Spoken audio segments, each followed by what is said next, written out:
Yeah, this has been going on for just over a year, and the people, the attorneys, the law professors, the lobbyists, the fellow native Orlando residents that I've talked to about this have just been flabbergasted at what a weird, wild fight this has been. It's like a Disney ride in full horror. What brought Disney to Ron DeSantis's radar if we go back to where it started? It's one of those things where it seemed like such a small thing that has blown up into a nuclear war.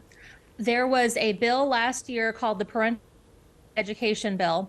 It was commonly called the Don't Say Gay bill by a lot of the critics in the press. And it restricted what subjects could be taught at different elementary school levels. And this bill was criticized by a lot of different groups. Disney was not the only one, and they were actually really late to the game. There were thousands of different groups that criticized the bill with very strong language before it passed. What Disney did is, after the bill passed, the then CEO, Bob Chapek, sent out a press release saying, basically, we don't like this bill and we're going to do everything we can to get it repealed. But the press release had no teeth to it. There has been no follow-up action. They have nothing to do with the legal challenges to the bill. There were liberal groups and LGBTQ groups that had already fundraised and secured pro bono attorneys. They had nothing to do with any of it. It was this silly press release that accomplished nothing, but it did get them on Governor DeSantis's radar and give him an excuse to put a bullseye on the company. Yeah. Now, they operate in what's called a special taxing district. Now, Republicans have argued this is one of the reasons why they needed to go after them, because it favours them, does it? It's a complicated situation because Disney is unique in what they have done for Florida and also in the amount of land that they control. They bought the land in the 1960s. I'm a native Orlando resident. My parents were here as kids, so they were here pre-Disney.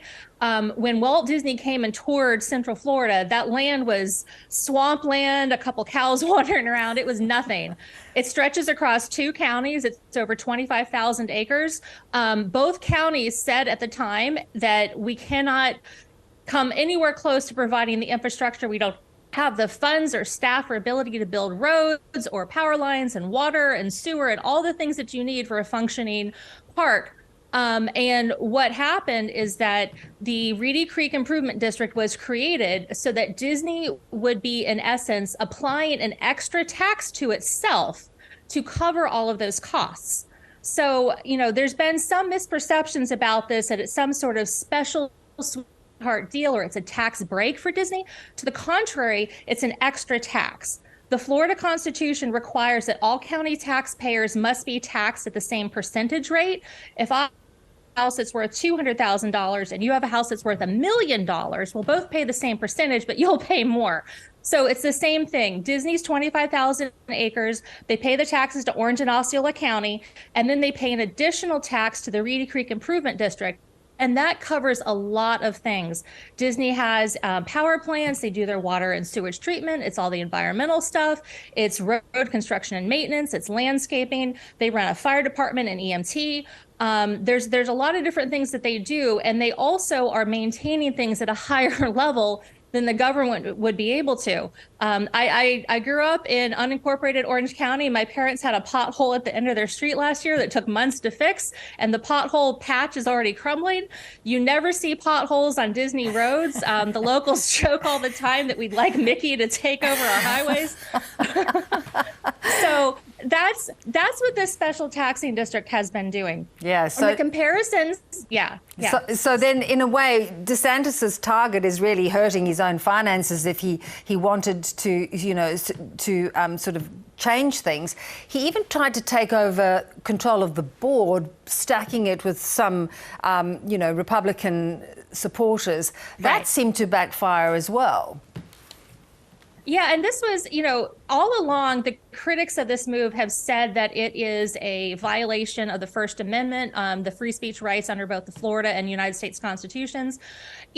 if the government has the right to do something, which I and many other legal observers have said this is illegal under Florida statutes because he does not have the consent of the landowners, even if it is legal, the government is not allowed to retaliate against you for the exercise speech, which is exactly what's happening here. They've been very blatant about it. They've said that they need to get Disney in line and these woke California values. So what happened is they could not repeal the Reedy Creek Improvement District outright because there's over $1 billion in outstanding municipal bond debt that would have then fallen on the county taxpayers, and that would have been politically disadvantageous. So what he did is they passed a statute that, again, I argue is unconstitutional, and it trimmed away a couple of the powers around the edges of the district and gave the governor the power to appoint the board. The people that he appointed, I know a few of them, none of them have any, theme park land use experience, and a number of them were openly saying, oh, we're going to get Disney in line. And it's also just sort of weird. Like if Disney has a gay character in the next movie, are you going to not approve a building permit? But what Disney did is before the statute came into effect, they entered into what's called a development agreement, which is a very common legal thing. If you bought a parcel of land and we're going to develop it into an apartment complex or a subdivision, there would frequently be in a development agreement that was tied to the land that would restrict its use and certain changes. So Disney and the Reedy Creek Improvement District entered into those. They did it in a publicly noticed meeting that was open to the public. It was part of the public records. They passed the agreement with a proper vote, and they recorded it in the county records. This was all done months ago. It was there were reporters at that meeting. So the fact that the governor and his puppet board acted like it was some sort of surprise, it just shows that they have no experience in this area, and it's incompetence. Yeah. Punishing Disney. Yeah, look, and they're being sort of trumped at their own game, and using that word is deliberate because, of course, these two are battling it out, and Trump thinks he's got the edge on DeSantis in terms of the Republican nomination. Is this beef with Disney improving DeSantis's popularity? Some of the education reforms that he passed did poll well with voters, but DeSantis's message all this time has been, I'm the no drama guy, I'm the competent executive. You can get the base with me without all the craziness. But this bonkers unconstitutional war with Disney is the exact definition. I mean, and the theatrics on this, you mentioned that he threatened to build a state prison next to the park. I mean, are you saying that you wouldn't manage the prison competently so the dangerous people would get out and terrorize the Disney guest? I mean, it's just a very weird thing to say. Perhaps the prisoners could do some sort of extra help or sort of prison duty at Disneyland. Oh, it just gets more, it gets more and more absurd. But thanks so much for explaining some of the drama to us. Great to have you on. Thanks so much. Thanks for having me. Have a good day. You too.